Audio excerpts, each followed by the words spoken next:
Hey everybody, we got some more saloon mail to take care of right now.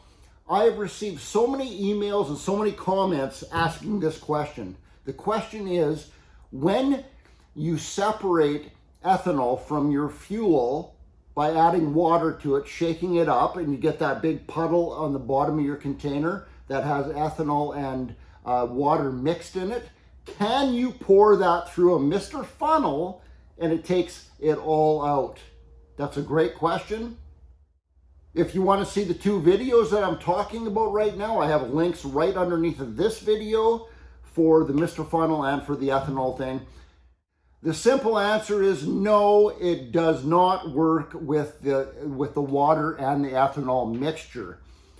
This Mr. Funnel works absolutely flawlessly for taking out 100% water from your fuel. But once that water is mixed with ethanol, it's not water anymore, it's a mixture, and it will pour right through that funnel. It doesn't work with taking ethanol out.